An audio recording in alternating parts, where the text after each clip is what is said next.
हमें सदैव ईश्वरों की या सूर्य तथा चंद्रमा की गतियों को वास्तव में नियंत्रित कर सकने वालों की स्थिति को श्रेष्ठ मानना चाहिए। ऐसी शक्ति के बिना कोई भी सर्वशक्तिमान ईश्वरों का अनुकरण नहीं कर सकता। शिवजी ने सागर तक के विष का पान कर लिया, किंतु यदि कोई सामान्य व्यक्ति विष की एक बूंद भी पीने का यत्न करेगा तो वह मर जाएगा।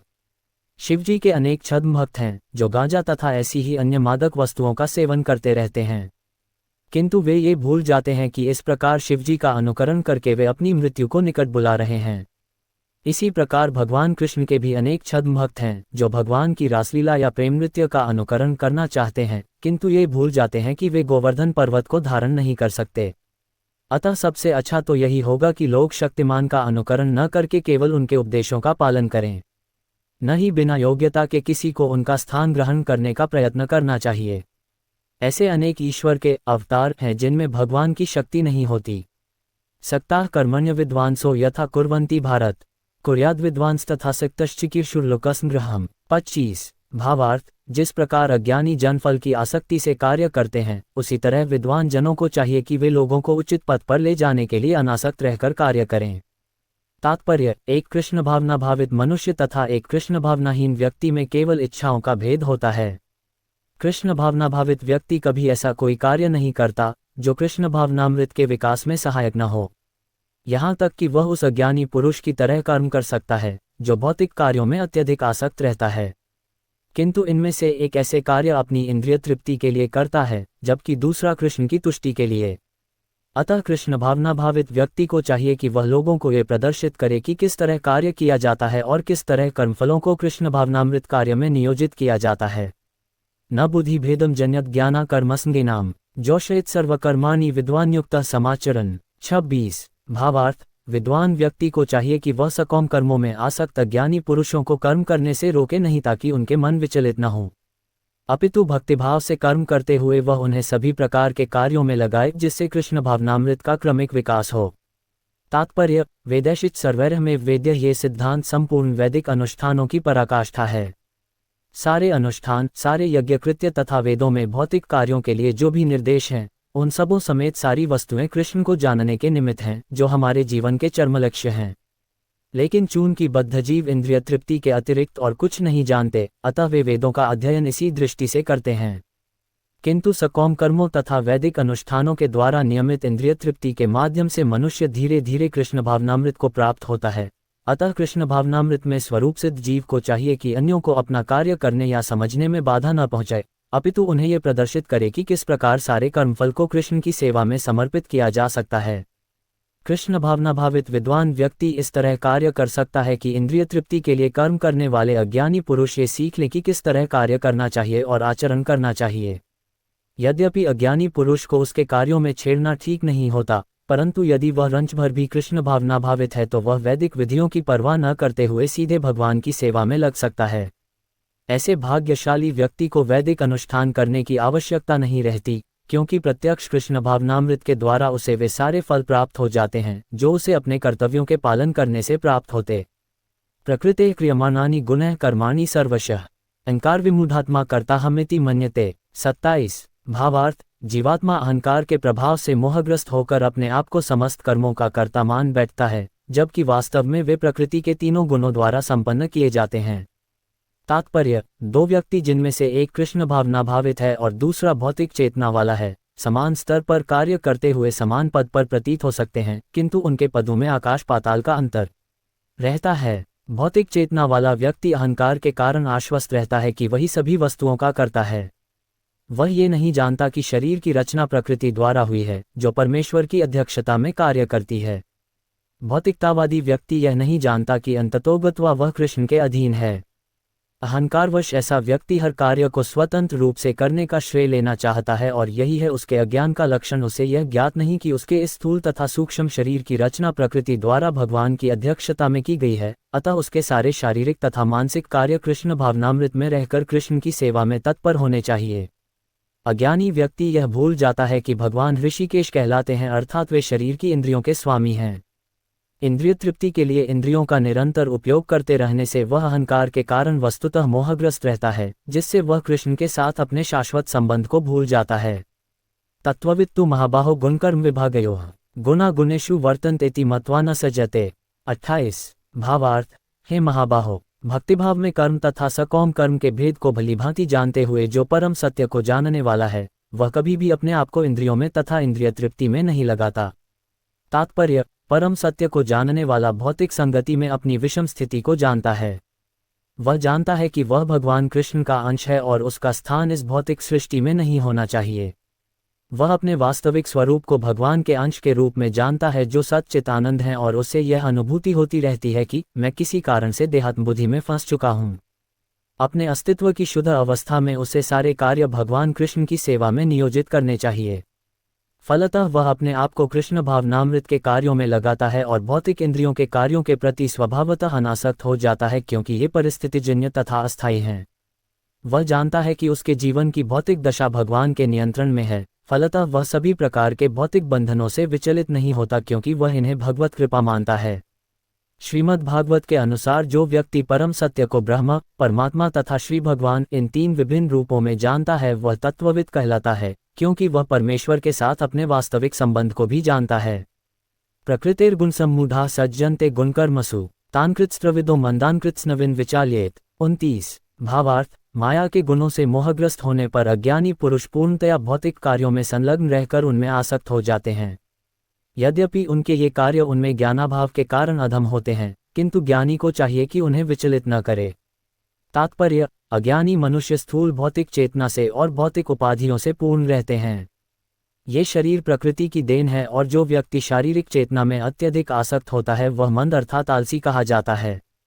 अज्ञानी मनुष्य शरीर को आत्मस्वरूप मानते हैं, वे अन्यों के साथ शारीरिक संबंध को बंधुत्व मानते हैं। जिस देश में ये शरीर प्राप्त हुआ है उसे वे पूज्य मानते हैं, और वे धार्मिक अनुष्ठानों की औपचारिकताओं को ही अपना लक्ष्य मानते हैं।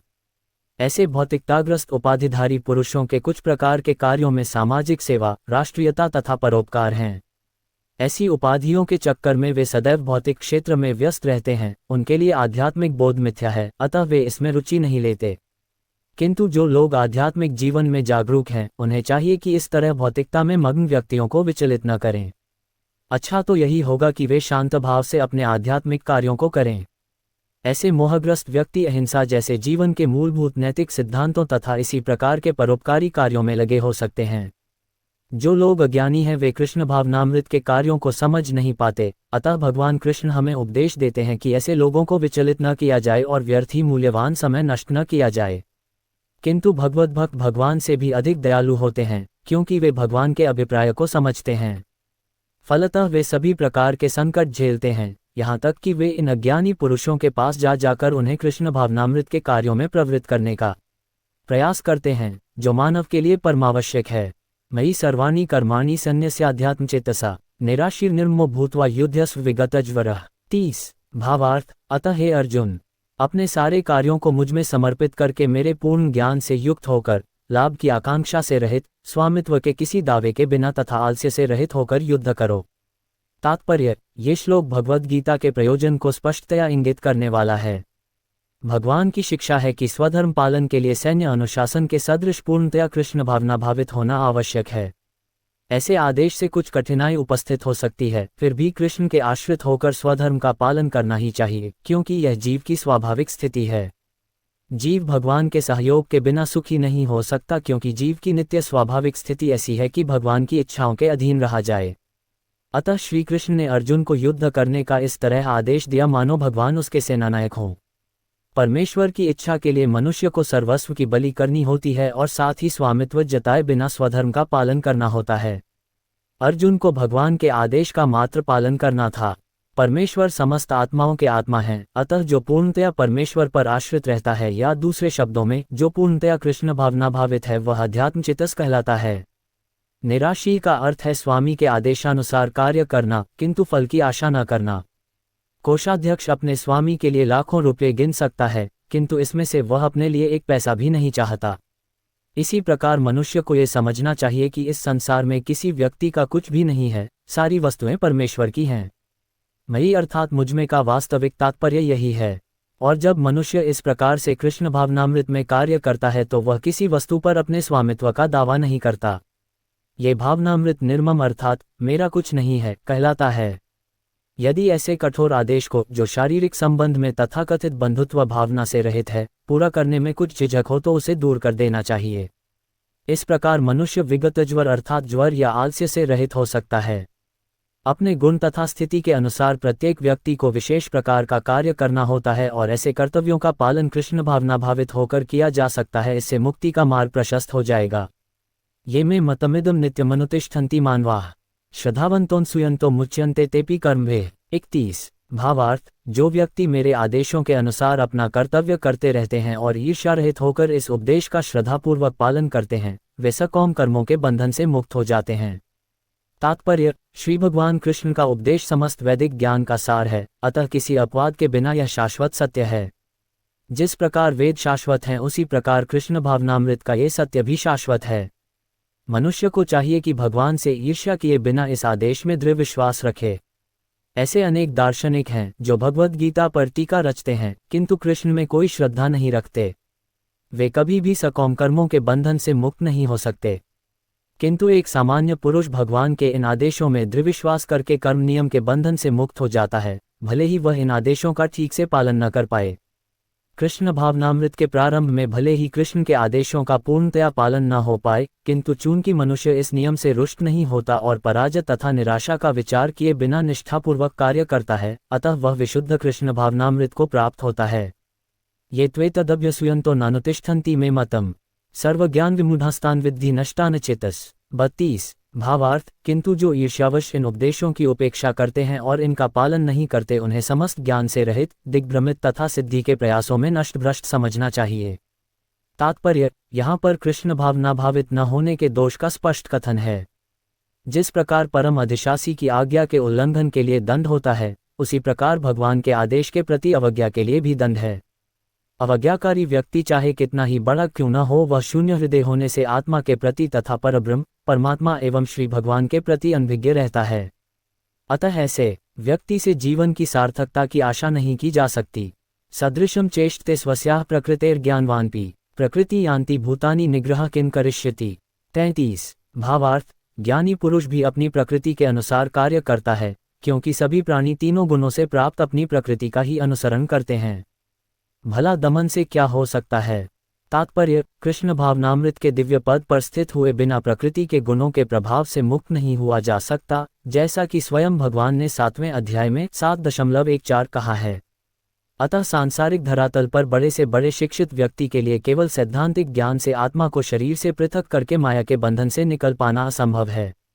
ऐसे अनेक तथाकथित अध्यात्मवादी हैं जो अपने को विज्ञान में बड़ा चढ़ा मानते हैं, किंतु भीतर भीतर वे पूर्णतया प्रकृति के गुणों के अधीन रहते हैं, जिन्हें जीत पाना कठिन है। ज्ञान की दृष्टि से कोई कितना ही विद्वान क्यों न हो, किंतु भौतिक प्रकृति की दीर्घकालीन संगति के कारण वह बंधन में रहता है। कृष्ण भावनामृत उसे भौतिक बंधन से छूटने में सहायक होता है, भले ही कोई अपने नियत कर्मों के करने में संलग्न क्यों न रहे। अतः पूर्णतया कृष्ण भावना भावित हुए बिना नियत कर्मों का परित्याग नहीं करना चाहिए। किसी को भी सहसा अपने नियत कर्म त्याग कर तथाकथित योगी या कृत्रिम अध्यात्मवादी नहीं बन जाना चाहिए। अच्छा तो ये होगा कि यथास्थिति में रहकर श्रेष्ठ प्रशिक्षण के अंतर्गत कृष्ण भावनामृत प्राप्त करने का प्रयत्न किया जाए। इस प्रकार कृष्ण की माया के बंधन से मुक्त हुआ जा सकता है।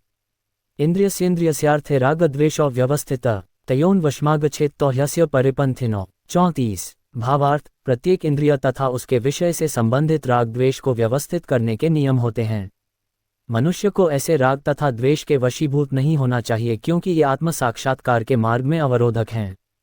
तात्पर्य, जो लोग कृष्ण भावना भावित हैं, वे स्वभाव से भौतिक इंद्रिय तृप्ति में रत होने में झिझकते हैं। किंतु जिन लोगों की ऐसी भावना न हो, उन्हें शास्त्रों के यम नियमों का पालन करना चाहिए। अनियंत्रित इंद्रिय भोग ही भौतिक बंधन का कारण है, किंतु जो शास्त्रों के यम नियमों का पालन करता है, वह इंद्रिय विषयों में नहीं फंसता। उदाहरणार्थ, यौन सुख बद्ध जीव के लिए आवश्यक है और विवाह संबंध के अंतर्गत यौन सुख की छूट दी जाती है। शास्त्रीय आदेशों के अनुसार अपनी पत्नी के अतिरिक्त अन्य किसी स्त्री के साथ यौन संबंध वर्जित है, अन्य सभी स्त्रियों को अपनी माता मानना चाहिए। किंतु इन आदेशों के होते हुए भी मनुष्य अन्य स्त्रियों के साथ यौन संबंध स्थापित करना चाहता है। इन प्रवृत्तियों को दमित करना होगा, अन्यथा वे आत्म साक्षात्कार के मार्ग में बाधक होंगी। जब तक ये भौतिक शरीर रहता है, तब तक शरीर की आवश्यकताओं को यम नियमों के अंतर्गत पूर्ण करने की छूट दी जाती है। किंतु फिर भी हमें ऐसी छूटों के नियंत्रण पर विश्वास नहीं करना चाहिए। मनुष्य को अनासक्त रहकर इन नियमों का पालन करना होता है, क्योंकि नियमों के अंतर्गत इंद्रिय तृप्ति का अभ्यास भी उससे पथभ्रष्ट कर सकता है, जिस प्रकार की राजमार्ग तक में दुर्घटना की संभावना बनी रहती है। भले ही इन मार्गों की कितनी ही सावधानी से देखभाल क्यों न की जाए, किंतु इसका कोई आश्वासन नहीं दे सकता कि सबसे सुरक्षित मार्ग पर भी कोई खतरा नहीं होगा। भौतिक संगति के कारण अत्यंत दीर्घ काल से इंद्रिय सुख की भावना कार्य करती रही है। अतः नियमित इंद्रिय भोग के बावजूद भी गुमराह होने की हर संभावना बनी रहती है। अतः सभी प्रकार से नियमित इंद्रिय भोग के लिए किसी भी आसक्ति से बचना चाहिए। लेकिन कृष्ण भावनामृत ऐसा है कि इसके प्रति आसक्ति से या सदैव कृष्ण की प्रेमाभक्ति में कार्य करते रहने से सभी प्रकार के इंद्रिय कार्यों से विरक्ति हो जाती है। अतः मनुष्य को चाहिए कि वह किसी भी अवस्था में कृष्ण भावनामृत से विरक्त होने की चेष्टा न करे। समस्त प्रकार की इंद्रिय आसक्ति से विरक्ति का उद्देश्य अंततः कृष्ण भावनामृत के पद पर आसीन होना है। श्रेयान स्वधर्मो विगुणः परधर्मात् स्वनुष्ठितात् स्वधर्मे निधन श्रेयः परधर्मो भयभः। 35 भावार्थ, अपने नियत कर्मों को दोषपूर्ण ढंग से संपन्न करना भी अन्य के कर्मों को भलीभांति करने से श्रेयस्कर है। स्वीय कर्मों को करते हुए मरना पराये कर्मों में प्रवृत्त होने की अपेक्षा श्रेष्ठतर है, क्योंकि अन्य किसी के मार्ग का अनुसरण भयावह होता है। तात्पर्य, अतः मनुष्य को चाहिए कि वह अन्यों के लिए नियत कर्मों की अपेक्षा अपने नियत कर्मों को कृष्ण भावनामृत में करे। भौतिक दृष्टि से नियत कर्म मनुष्य की मनोवैज्ञानिक दशा के अनुसार भौतिक प्रकृति के गुणों के अधीन आदिष्ट कर्म हैं। आध्यात्मिक कर्म गुरु द्वारा कृष्ण की दिव्य सेवा के लिए आदेशित होते हैं। किंतु चाहे भौतिक कर्म हो या आध्यात्मिक कर्म, मनुष्य को मृत्यु पर्यंत अपने नियत कर्मों में दृढ़ रहना चाहिए। अन्य के निर्धारित कर्मों का अनुकरण नहीं करना चाहिए। आध्यात्मिक तथा भौतिक स्तरों पर ये कर्म भिन्न भिन्न हो सकते हैं, किंतु कर्ता के लिए किसी प्रामाणिक निर्देशन के पालन का सिद्धांत उत्तम होगा। जब मनुष्य प्रकृति के गुणों के वशीभूत हो तो उसे उस विशेष अवस्था के लिए नियमों का पालन करना चाहिए, उसे अन्यों का अनुकरण नहीं करना चाहिए। उदाहरणार्थ, सतोगुणी ब्राह्मण कभी हिंसक नहीं होता, किंतु रजोगुणी क्षत्रिय को हिंसक होने की अनुमति है। इस तरह क्षत्रिय के लिए हिंसा के नियमों का पालन करते हुए विनष्ट होना जितना श्रेयस्कर है, उतना अहिंसा के नियमों का पालन करने वाले ब्राह्मण का अनुकरण नहीं। हर व्यक्ति को एकाएक नहीं, अपितु क्रमशः अपने हृदय को स्वच्छ बनाना चाहिए। किंतु जब मनुष्य प्रकृति के गुणों को लांघ कर कृष्ण भावनामृत में पूर्णतया लीन हो जाता है, तो वह प्रामाणिक गुरु के निर्देशन में सब कुछ कर सकता है। कृष्ण भावनामृत की पूर्ण स्थिति में एक क्षत्रिय ब्राह्मण की तरह और एक ब्राह्मण क्षत्रिय की तरह कर्म कर सकता है। दिव्य अवस्था में भौतिक जगत का भेदभाव नहीं रह जाता। उदाहरणार्थ, विश्वामित्र मूलतः क्षत्रिय थे, किंतु बाद में वे ब्राह्मण हो गए। इसी प्रकार परशुराम पहले ब्राह्मण थे, किंतु बाद में वे क्षत्रिय बन गए। ब्रह्म में स्थित होने के कारण ही वे ऐसा कर सके, किंतु जब तक कोई भौतिक स्तर पर रहता है, उसे प्रकृति के गुणों के अनुसार अपने कर्म करने चाहिए। साथ ही उसे कृष्ण भावनामृत का पूरा बोध होना चाहिए। अर्जुन उवाच, अत्केन प्रयुक्तोय पापं चरति पुरुषः अनिच्छनपि वार्षणेय बलादिव नियोजितः। 36 भावार्थ, अर्जुन ने कहा, हे वृष्णिवंशी, मनुष्य न चाहते हुए भी पाप कर्मों के लिए प्रेरित क्यों होता है? ऐसा लगता है कि उसे बलपूर्वक उनमें लगाया जा रहा हो। तात्पर्य, जीवात्मा परमेश्वर का अंश होने के कारण मूलतः आध्यात्मिक, शुद्ध एवं समस्त भौतिक कलुषों से मुक्त रहता है। फलतः स्वभाव से वह भौतिक जगत के पापों में प्रवृत्त नहीं होता। किंतु जब वह माया के संसर्ग में आता है, तो वह बिना झिझक के और कभी कभी इच्छा के विरुद्ध भी अनेक प्रकार से पाप कर्म करता है। अतः कृष्ण से अर्जुन का प्रश्न अत्यंत प्रत्याशापूर्ण है कि जीवों की प्रकृति विकृत क्यों हो जाती है।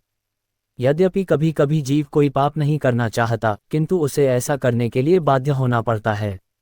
किंतु ये पाप कर्म अंतर्यामी परमात्मा द्वारा प्रेरित नहीं होते, अपितु अन्य कारण से होते हैं, जैसा कि भगवान अगले श्लोक में बताते हैं। श्री भगवान उवाच, कामश क्रोधश रजोगुणस्मुद्भवः महाशनो महापापमा विद्धयन् भी वैरिणम्। 37 भावार्थ, श्री भगवान ने कहा, हे अर्जुन, इसका कारण रजोगुण के संपर्क से उत्पन्न काम है, जो बाद में क्रोध का रूप धारण करता है और जो इस संसार का सर्वभक्षी पापी शत्रु है। तात्पर्य, जब जीवात्मा भौतिक सृष्टि के संपर्क में आता है तो उसका शाश्वत कृष्ण प्रेम रजोगुण की संगति से काम में परिणत हो जाता है, अथवा दूसरे शब्दों में, ईश्वर प्रेम का भाव काम में उसी तरह बदल जाता है जिस तरह इमली के संसर्ग से दूध दही में बदल जाता है। और जब काम की संतुष्टि नहीं होती तो ये क्रोध में परिणत हो जाता है। क्रोध मोह में और मोह इस संसार में निरंतर बना रहता है। अतः जीवात्मा का सबसे बड़ा शत्रु काम है, और यह काम ही है जो विशुद्ध जीवात्मा को इस संसार में फंसे रहने के लिए प्रेरित करता है। क्रोध तमोगुण का प्राकट्य है। ये गुण अपने आप को क्रोध तथा अन्य रूपों में प्रकट करते हैं।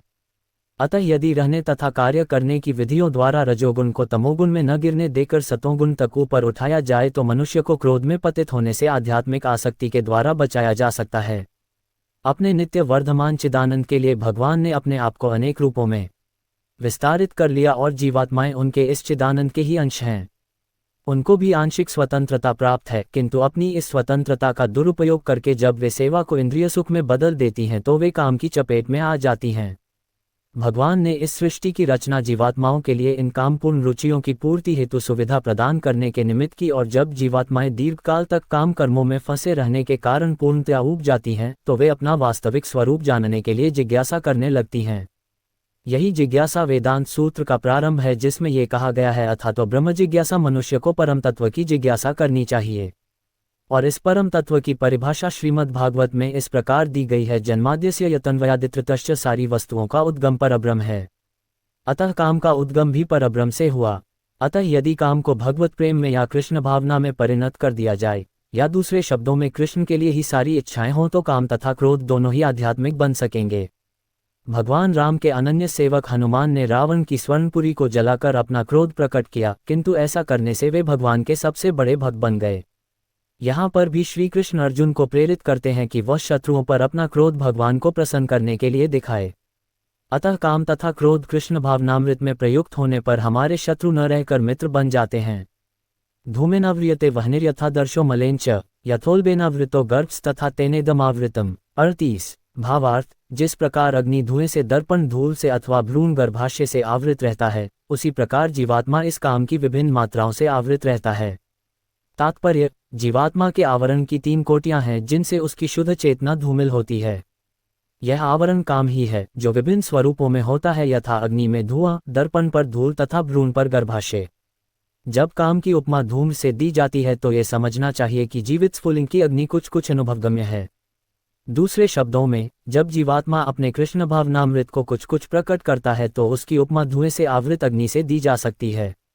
यद्यपि जहाँ कहीं धुआं होता है वहाँ अग्नि का होना अनिवार्य है, किंतु प्रारंभिक अवस्था में अग्नि की प्रत्यक्ष अभिव्यक्ति नहीं होती। यह अवस्था कृष्ण भावनामृत के शुभारंभ जैसी है। दर्पण पर धूल का उदाहरण मन रूपी दर्पण को अनेकानेक आध्यात्मिक विधियों से स्वच्छ करने की प्रक्रिया के समान है। इसकी सर्वश्रेष्ठ विधि है भगवान के पवित्र नाम का संकीर्तन। गर्भाशय द्वारा आवृत भ्रूण का दृष्टांत असहाय अवस्था से दिया गया है, क्योंकि गर्भस्थित शिशु इधर उधर हिलने के लिए भी स्वतंत्र नहीं रहता। जीवन की यह अवस्था वृक्षों के समान है। वृक्ष भी जीवात्माएं हैं, किंतु उनमें काम की प्रबलता को देखते हुए उन्हें ऐसी योनि मिली है कि वे प्रायः चेतना शून्य होते हैं। धूमिल दर्पण पशु पक्षियों के समान है और धूम से आवृत अग्नि मनुष्य के समान है। मनुष्य के रूप में जीवात्मा में थोड़ा बहुत कृष्ण भावनामृत का उदय होता है, और यदि वह और प्रगति करता है तो आध्यात्मिक जीवन की अग्नि मनुष्य जीवन में प्रज्वलित हो सकती है। यदि अग्नि के धुएं को ठीक से नियंत्रित किया जाए तो अग्नि जल सकती है। अतः यह मनुष्य जीवन जीवात्मा के लिए ऐसा सुअवसर है जिससे वह संसार के बंधन से छूट सकता है। मनुष्य जीवन में काम रूपी शत्रु को योग्य निर्देशन में कृष्ण भावनामृत के अनुशीलन द्वारा जीता जा सकता है। आवृत ज्ञान में तेन ज्ञानिनो नित्य वैरिणा कामरूपेण कौन्तेय दुष्पुरेणानलेंच।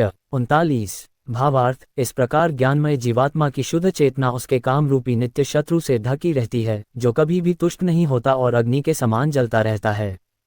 तात्पर्य, मनुस्मृति में कहा गया है कि कितना भी विषय भोग क्यों न किया जाए, काम की तृप्ति नहीं होती। जिस प्रकार की निरंतर ईंधन डालने से अग्नि कभी नहीं बुझती। भौतिक जगत में समस्त कार्यकलापों का केंद्र बिंदु मैथुन काम सुख है। अतः इस जगत को मैथुन्य आगार या विषयी जीवन की हथकड़ियां कहा गया है। एक सामान्य बंदीगृह में अपराधियों को छड़ों के भीतर रखा जाता है। इसी प्रकार जो अपराधी भगवान के नियमों की अवज्ञा करते हैं वे मैथुन जीवन द्वारा बंदी बनाए जाते हैं। इंद्रिय तृप्ति के आधार पर भौतिक सभ्यता की प्रगति का अर्थ है इस जगत में जीवात्मा की बंधन अवधि को बढ़ाना। अतः ये काम अज्ञान का प्रतीक है जिसके द्वारा जीवात्मा को इस संसार में रखा जाता है। इंद्रिय तृप्ति का भोग करते समय हो सकता है कि कुछ प्रसन्नता की अनुभूति हो, किंतु ये प्रसन्नता की अनुभूति ही इंद्रिय भोक्ता का चरम शत्रु है। इंद्रियाणि मनोबुद्धिरस्याधिष्ठानमुच्यते एतर्विमोहयत्येष ज्ञानमावृत्य देहिनम्। 40 भावार्थ इंद्रियां, मन तथा बुद्धि इस काम के निवास स्थान हैं। इनके द्वारा ये काम जीवात्मा के वास्तविक ज्ञान को ढककर उसे मोहित कर लेता है। तात्पर्य, चून की शत्रु ने बद्ध जीव के शरीर के विभिन्न सामरिक स्थानों पर अपना अधिकार कर लिया है, अतः भगवान कृष्ण उन स्थानों का संकेत कर रहे हैं जिससे शत्रु को जीतने वाला ये जान ले कि शत्रु कहाँ पर है। मन समस्त इंद्रियों के कार्यकलापों का केंद्र बिंदु है, अतः जब हम इंद्रिय विषयों के संबंध में सुनते हैं तो मन इंद्रिय तृप्ति के समस्त भावों का आगार बन जाता है। इस तरह मन तथा इंद्रियां काम की शरणस्थली बन जाते हैं। इसके बाद बुद्धि ऐसी कामपूर्ण रुचियों की राजधानी बन जाती है। बुद्धि आत्मा की निकट पड़ोसिन है। काम में बुद्धि से आत्मा प्रभावित होता है जिससे उसमें अहंकार उत्पन्न होता है और वह पदार्थ से तथा इस प्रकार मन तथा इंद्रियों से अपना तादात्म्य कर लेता है। आत्मा को भौतिक इंद्रियों का भोग करने की लत पड़ जाती है जिसे वह वास्तविक सुख मान बैठता है। श्रीमद् भागवत में 10:84-13 आत्मा के इस मिथ्या स्वरूप की अत्युत्तम विवेचना की गई है।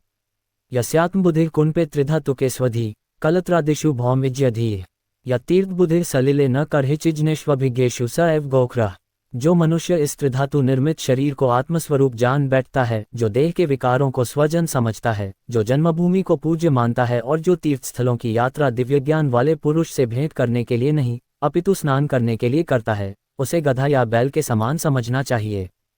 तस्मात्त्वमिन्द्रियाण्यदौ नियम्य भर्तर्षभ पापमान प्रजिह्येन ज्ञान विज्ञान नाशनम। 41 भावार्थ, इसलिए हे भरतवंशियों में श्रेष्ठ अर्जुन, प्रारंभ में ही इंद्रियों को वश में करके इस पाप के महान प्रतीक काम का दमन करो और ज्ञान तथा आत्म साक्षात्कार के इस विनाशकर्ता का वध करो।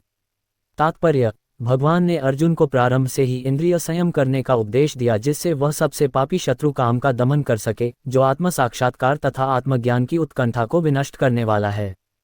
ज्ञान का अर्थ है आत्म तथा अनात्म के भेद का बोध, अर्थात ये ज्ञान की आत्मा शरीर नहीं है। विज्ञान से आत्मा की स्वाभाविक स्थिति तथा परमात्मा के साथ उसके संबंध का विशिष्ट ज्ञान सूचित होता है। श्रीमद् भागवत में 2.9.31 इसकी विवेचना इस प्रकार हुई है। ज्ञान परमगुह्यम में यद्विज्ञान समन्वितम सरहस्यम तंगल च ग्रहाण गदितमया। आत्मा तथा परमात्मा का ज्ञान अत्यंत गुह्य एवं रहस्यमय है, किंतु जब स्वयं भगवान द्वारा इसके विविध पक्षों की विवेचना की जाती है तो ऐसा ज्ञान तथा विज्ञान समझा जा सकता है। भगवद गीता हमें आत्मा का सामान्य तथा विशिष्ट ज्ञान तथा विज्ञान प्रदान करती है। जीव भगवान के भिन्न अंश हैं, अतः वे भगवान की सेवा के लिए हैं। ये चेतना कृष्ण भावनामृत कहलाती है। अतः मनुष्य को जीवन के प्रारंभ से इस कृष्ण भावनामृत को सीखना होता है, जिससे वह पूर्णतया कृष्ण भावना भावित होकर तदनुसार कर्म करे। काम ईश्वर प्रेम का विकृत प्रतिबिंब है और प्रत्येक जीव के लिए स्वाभाविक है, किंतु यदि किसी को प्रारंभ से ही कृष्ण भावनामृत की शिक्षा दी जाए तो प्राकृतिक ईश्वर प्रेम काम के रूप में विकृत नहीं हो सकता। एक बार ईश्वर प्रेम के काम रूप में विकृत हो जाने पर इसके मौलिक स्वरूप को पुनः प्राप्त कर पाना दुसाध्य हो जाता है। फिर भी कृष्ण भावनामृत इतना शक्तिशाली होता है कि विलंब से प्रारंभ करने वाला भी भक्ति के विधि विधानों का पालन करके ईश्वर प्रेमी बन सकता है। अतः जीवन की किसी भी अवस्था में या जब भी इसकी अनिवार्यता समझी जाए, मनुष्य कृष्ण भावनामृत या भगवत भक्ति के द्वारा इंद्रियों को वश में करना प्रारंभ कर सकता है और काम को भगवत प्रेम में बदल सकता है, जो मानव जीवन की पूर्णता की चरम अवस्था है। इंद्रियाणि पराण्याहुरिन्द्रियेभ्यः परमनः मनसस्तु परा बुद्धिर्यो बुधेः परतस्तु सः। 42 भावार्थ, कर्मेंद्रियां जड़ पदार्थ की अपेक्षा श्रेष्ठ हैं। मन इंद्रियों से बढ़कर है, बुद्धि मन से भी उच्च है और वह आत्मा बुद्धि से भी बढ़कर है। तात्पर्य, इंद्रियां काम के कार्यकलापों के विभिन्न द्वार हैं। काम का निवास शरीर में है, किंतु उसे इंद्रिय रूपी झरोखे प्राप्त हैं। अतः कुल मिलाकर इंद्रियां शरीर से श्रेष्ठ हैं। श्रेष्ठ चेतना या कृष्ण भावनामृत होने पर ये द्वार काम में नहीं आते। कृष्ण भावनामृत में आत्मा भगवान के साथ सीधा संबंध स्थापित करता है, अतः यहाँ पर वर्णित शारीरिक कार्यों की श्रेष्ठता परमात्मा में आकर समाप्त हो जाती है। शारीरिक कर्म का अर्थ है इंद्रियों के कार्य और इन इंद्रियों के अवरोध का अर्थ है सारे शारीरिक कर्मों का अवरोध। लेकिन चूंकि मन सक्रिय रहता है, अतः शरीर के मौन तथा स्थिर रहने पर भी मन कार्य करता रहता है, यथा स्वप्न के समय मन कार्यशील रहता है। किंतु मन के ऊपर भी बुद्धि की संकल्प शक्ति होती है और बुद्धि के भी ऊपर स्वयं आत्मा है। अतः यदि आत्मा प्रत्यक्ष रूप में परमात्मा में रत रहे तो अन्य सारे अधीनस्थ यथा बुद्धि, मन तथा इंद्रियां स्वतः रत हो जाएंगे। कठोपनिषद में एक ऐसा ही अंश है जिसमें कहा गया है कि इंद्रिय विषय इंद्रियों से श्रेष्ठ हैं और मन इंद्रिय विषयों से श्रेष्ठ है। अतः यदि मन भगवान की सेवा में निरंतर लगा रहता है तो इन इंद्रियों के अन्यत्र रत होने की संभावना नहीं रह जाती। इस मनोवृत्ति की विवेचना की जा चुकी है। पर दृष्ट्वा निवर्त्ते, यदि मन भगवान की दिव्य सेवा में लगा रहे तो तुच्छ विषयों में उसके लग पाने की संभावना नहीं रह जाती। कठोपनिषद में आत्मा को महान कहा गया है। अतः आत्मा इंद्रियों, मन तथा बुद्धि इन सब के ऊपर है। अतः सारी समस्या का हल यह है कि आत्मा के स्वरूप को प्रत्यक्ष समझा जाए। मनुष्य को चाहिए कि बुद्धि के द्वारा आत्मा की स्वाभाविक स्थिति को ढूंढे और फिर मन को निरंतर कृष्ण भावनामृत में लगाए रखे। इससे सारी समस्या हल हो जाती है। सामान्यतः नवदीक्षित अध्यात्मवादी को इंद्रिय विषयों से दूर रहने की सलाह दी जाती है, किंतु इसके साथ साथ मनुष्य को अपनी बुद्धि का उपयोग करके मन को सशक्त बनाना होता है। यदि कोई बुद्धिपूर्वक अपने मन को भगवान के शरणागत होकर कृष्ण भावनामृत में लगाता है तो मन स्वतः सशक्त हो जाता है। और यद्यपि इंद्रियां सर्प के समान अत्यंत बलिष्ठ होती हैं, किंतु ऐसा करने पर वे दंतविहीन सांपों के समान अशक्त हो जाएंगी। यद्यपि आत्मा बुद्धि, मन तथा इंद्रियों का भी स्वामी है तो भी जब तक इसे कृष्ण की संगति द्वारा कृष्ण भावनामृत में सुदृढ़ नहीं कर लिया जाता, तब तक चलायमान मन के कारण नीचे गिरने की पूरी संभावना बनी रहती है। एवं बुधे पर बुधवा संस्तभ्यात्मात्मना जही शत्रु महाबाहो कामरूप दुरासदम। 43 भावार्थ इस प्रकार है महाबाहु अर्जुन, अपने आप को भौतिक इंद्रियों, मन तथा बुद्धि से परे जानकर और मन को सावधान आध्यात्मिक बुद्धि कृष्ण भावनामृत से स्थिर करके आध्यात्मिक शक्ति द्वारा इस काम रूपी दुर्जय शत्रु को जीतो। तात्पर्य: भगवद गीता का ये 3 अध्याय निष्कर्षतः मनुष्य को निर्देश देता है कि वह निर्विशेष शून्यवाद को चरम लक्ष्य न मानकर अपने आप को भगवान का शाश्वत सेवक समझते हुए कृष्ण भावनामृत में प्रवृत्त हो। भौतिक जीवन में मनुष्य काम तथा प्रकृति पर प्रभुत्व पाने की इच्छा से प्रभावित होता है। प्रभुत्व तथा इंद्रिय तृप्ति की इच्छाएं बद्धजीव की परम शत्रु हैं, किंतु कृष्ण भावनामृत की शक्ति से मनुष्य इंद्रियों, मन तथा बुद्धि पर नियंत्रण रख सकता है। इसके लिए मनुष्य को सहसा अपने नियत कर्मों को बंद करने की आवश्यकता नहीं है, अपितु धीरे धीरे कृष्ण भावनामृत विकसित करके भौतिक इंद्रियों तथा मन से प्रभावित हुए बिना अपने शुद्ध स्वरूप के प्रति लक्षित स्थिर बुद्धि से दिव्य स्थिति को प्राप्त हुआ जा सकता है। यही इस अध्याय का सारांश है। सांसारिक जीवन की अपरिपक्व अवस्था में दार्शनिक चिंतन तथा यौगिक आसनों के अभ्यास से इंद्रियों को वश में करने के कृत्रिम प्रयासों से आध्यात्मिक जीवन प्राप्त करने में सहायता नहीं मिलती। उसे श्रेष्ठ बुद्धि द्वारा कृष्ण भावनामृत में प्रशिक्षित होना चाहिए। इस प्रकार श्रीमद् भगवद गीता के 3 अध्याय कर्मयोग का भक्तिवेदांत तात्पर्य पूर्ण हुआ।